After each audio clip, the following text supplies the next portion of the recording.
Hi guys, welcome back to my channel. I'm Eloise. Today I'm so excited. I want to talk about some Amouage fragrances. My relationship with the House of Amouage has been a little bit of a challenging one. I've been exploring the House of Amouage for quite some time now. I've always been drawn to the beautiful bottles, the complexity of their fragrances or some of their fragrances, the Middle Eastern vibe of some of the standout ones. Some are mass appealing, easy to like, some are a little more complex, and I'm drawn by complexity and fragrances that take you on a journey. So I've tested a whole bunch, but it's only recently that I've actually added full bottles to my collection. And I made that video about hyped fragrances where I spoke about guidance, and I just couldn't get myself to purchase a bottle. It was almost this love-hate relationship, but I'm glad that I bought two testers and really experienced the fragrance to its fullest until I came to fall in love and actually purchase a full bottle of Guidance, and I absolutely love it. Today I want to talk about a few that I've been sampling and a few that I own, give you my thoughts. I wouldn't consider these full in-depth reviews of the fragrances. I feel that to have a real review of a fragrance, you have to experience the fragrance multiple times in various situations. So these are not first impressions necessarily. I've tried them on skin, I've used them for the day. Okay, so without further ado, let's dive in. So the first one is Journey Woman, and I've been testing this because I almost blind bought this. So Journey Woman is very interesting. And I think this fragrance, as opposed to some of the others that I'm going to talk about today, would be considered one of the typical Middle Eastern Amouage fragrances, what they're known for. So the name Journey is fitting. I think this fragrance does take you on a journey. It opens up as this musky, soft tea that's really spiced. There's cardamom, there's nutmeg, there's saffron. So it's very spiced. It has that Middle Eastern vibe. There's an apricot note in here, but it's in the background. It's not necessarily a fruity fragrance. It's more of a spiced tea, and the apricot is at the background. As it dries down, I feel like I pick up a little bit of smokiness. It's really spiced, and those spices, the nutmeg, the cardamom, the saffron, they stay with the fragrance all the way to the dry down. And I feel like the saffron gives it a little texture, almost slightly leathery, a little smoky, and right at the mid, the honey starts to come through. And as the honey starts to come through, I feel like the fragrance becomes a little dense, and so you have this honeyed, spiced tea fragrance. But it's not a sweet honey. This is an exotic spiced tea honey fragrance with just a hint of the apricot in the background, just a hint, with texture from the saffron, almost a little leathery, almost slightly smoky. And in the full dry down, I think what you're left with is honey that is spiced. I feel like I love it in the opening and in the mid when the honey comes through. But once it dries down, I feel like I can't really smell it on myself unless I put my nose to my wrist. And I've tried this for full day wear a few times because I really did consider getting a bottle of this. I think it's different, it's unique. I love the spices, I like the honey, I like the texture. But unfortunately, when it dries down, on me, I can't smell it. Maybe someone that has a different skin chemistry would have a different experience with this. So I pass on a full bottle, but all in all, I would say that Journey really has a fitting name. It does take you on a journey. It is quite interesting, and it's different. I can't think of something that smells like Journey Woman. It's really unique, so if you want to stand out, you might want to give Journey a try. I do think that it's better to test this particular fragrance before purchasing it. Yeah, so that's Journey Woman. Very unique. Next up is one that I have a little decant travel size of, and this one I think is part of the Secret Garden collection. It's called Love Tuberose. So this one I would say is a pretty straightforward fragrance. I don't think that it's one of Amouage's complex Middle Eastern vibe fragrances. I think this one, like some of the other ones in the Secret Garden collection, are a little more simple, maybe a little more mass appealing, which is fine. So this is a tuberose, creamy, almost gourmand floral fragrance. So it opens really, really creamy. And when I say creamy, I mean whipped cream with petals of flowers thrown on top. It's a cloud of cream enveloping the tuberose petals. It's delicate, it's feminine. I can see how a lot of people would really, really like this. It's not overly floral, it's not heady. And if you like that powdery, creamy sort of gourmand take on a floral fragrance, this is perfect. And even though along with the tuberose, I know there's gardenia and jasmine in here, the fragrance is composed in such a way that it's like a cloud of florals. You can't pick out the gardenia or the jasmine. It is truly a floral gourmand. And this dries down to a very, very straightforward, powdery, creamy floral. I feel like the tuberose is almost in the background, or maybe I should say it's enveloped by this creaminess. It's very pretty. Will I buy a full bottle of this? No, I have the travel size, and maybe I can enjoy it when I feel like something floral and soft.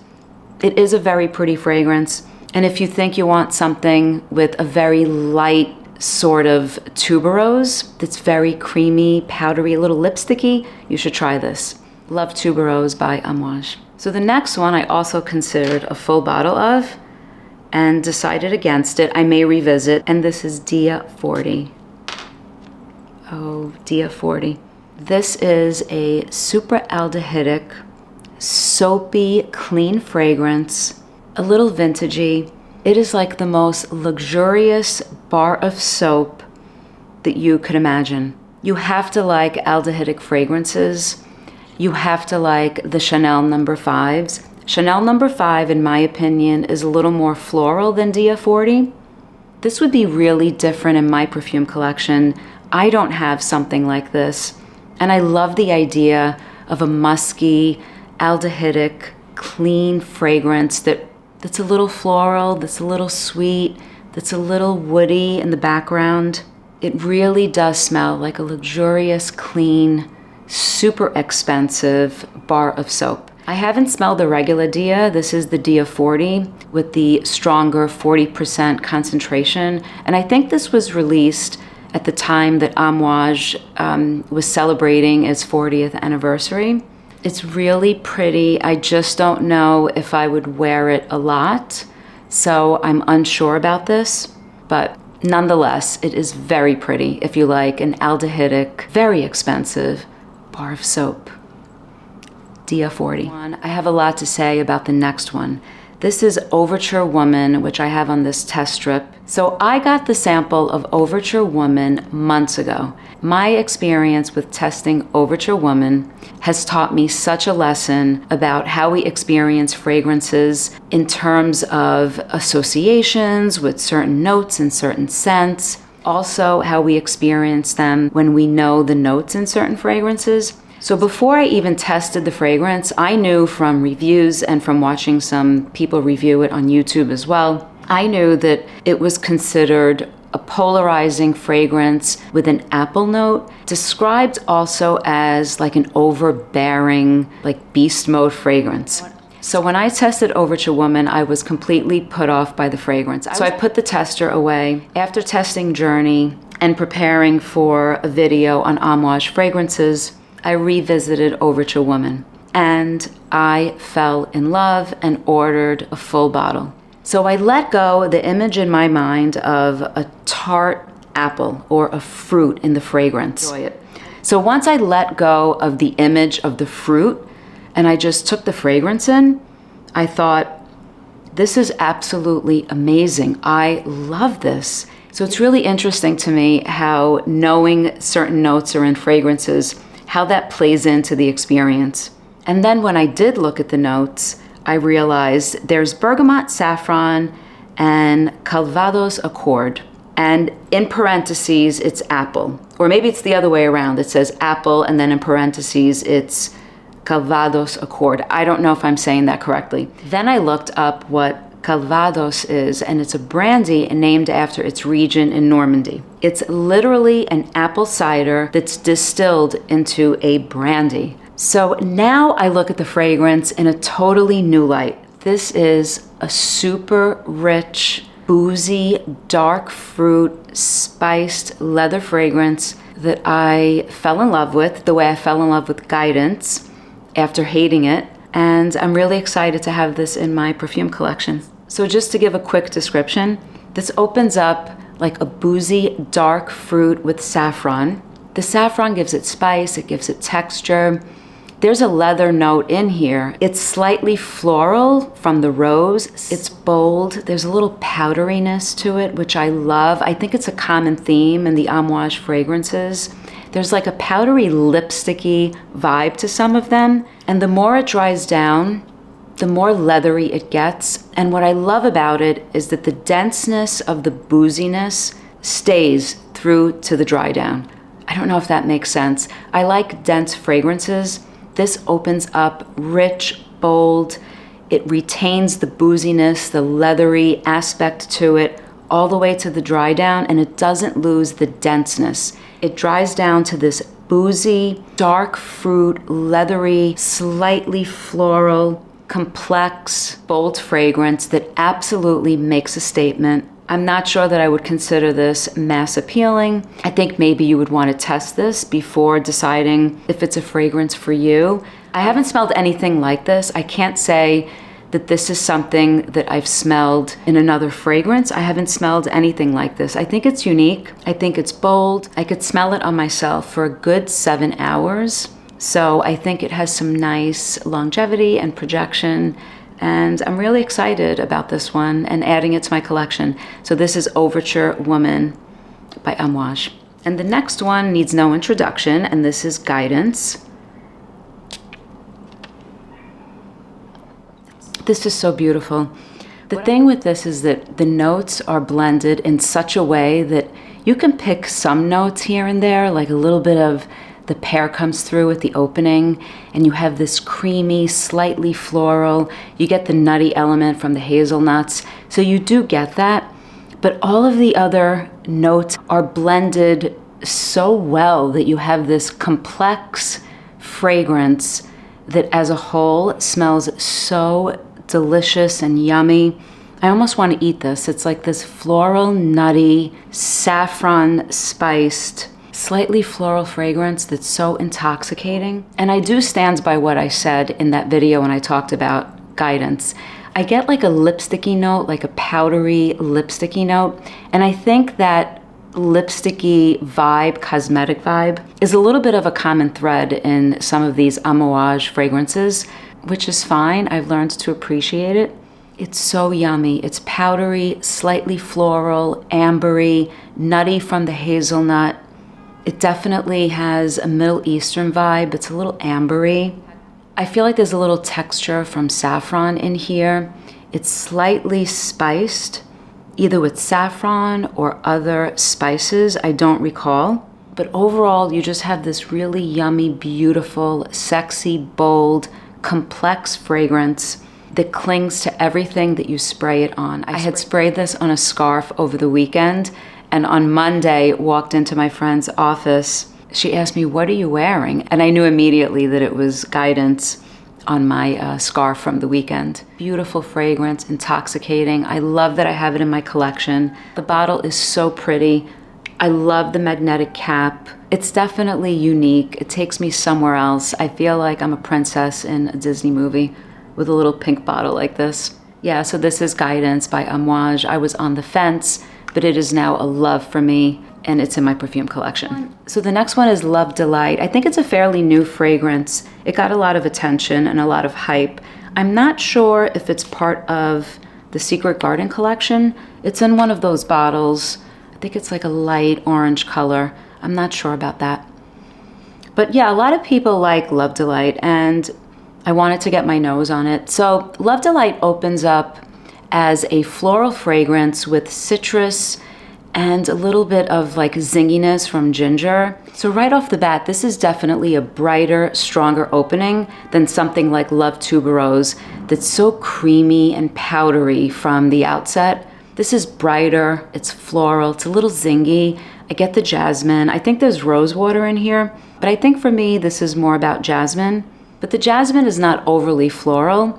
There's a little bit of tartness almost in the opening. And then as it settles down is where this fragrance loses me. So in the mid, it's still floral, it's still bright, it still goes strong. The problem is when this fragrance dries down, it dries down to this powdery, slightly floral fragrance. The jasmine or any floral note is way in the background, it's very faint, and it turns out to be this powdery, slightly floral fragrance that really doesn't project much and is a little boring, if I'm being honest. So it's a pretty fragrance at the outset. It starts out great and then sort of dies down for me, a little similar to Journey, unfortunately. It's very pretty. Maybe on someone else's skin it would work out differently. It's very feminine, it's powdery, it's not heady. The jasmine isn't too in your face. There's enough creaminess in here, enough powderiness to sort of keep that jasmine from being overbearing and too strong. Love Delight to me is a very simple, floral, powdery fragrance that has a little bit of sweetness, that has a little bit of creaminess. And I know there's a boozy note in here, rum. There's rum in here and cocoa. I don't really detect rum or cocoa in here. Maybe they're in the background as grounding notes, but yeah, that's Love Delight. It's pretty, but it's not something that I'm looking to add to my perfume collection at the moment. And last but not least is another Amouage that I added to my collection, and that is Material. I still have quite a bit in the tester, so I'll use that on the strip here. I really like this one. So Amouage's Material, which is a Cecile Zarokian creation, by the way, is not a super complex fragrance, especially when one compares with some of the other fragrances in this house. But I really love it for what it is. I think it's very well made. I think it's clear that it's high quality. It's an ambery vanilla that at the same time is woody, slightly sweet, not too sweet, not too vanillic. It's not too much of anything. So for me personally, it's a great amber fragrance to have in my collection. There's a time and a place for the bold, complex Overture Woman, which I might wear for like a date night or for a night out. While Material, while it's, in my opinion, quite versatile, is something that I might want to grab for daily wear at the office. I think it's cozy, it's enveloping. I think it's really a great amber fragrance. So again, the bottle is so beautiful. This is a reddish bottle with the magnetic cap and an orange gemstone in the cap. I really enjoy it. It's a little spicy as well. There's a slight smokiness in the background. It's great. I like that it's a little woody, and I like that it's not too vanillic and too sweet. It's just the right amount for me, and again, I think it's so cozy and enveloping. I really like the way this smells. Yeah, so that's Amouage's Material, which I just added to my collection. So that's it for today, guys. Thank you so much for watching. I hope you enjoyed my video on these Amouage fragrances, some of which I own, some of which I love, and some that did not work out for me. So please leave comments below. Let me know if you've tried these fragrances, if you like them, or if there are others that you recommend that I try. I'm still exploring the house of Amouage. I really love the fragrances. They're very interesting, and a lot of them are very, very unique. Thank you so much. Until next time. Bye, guys.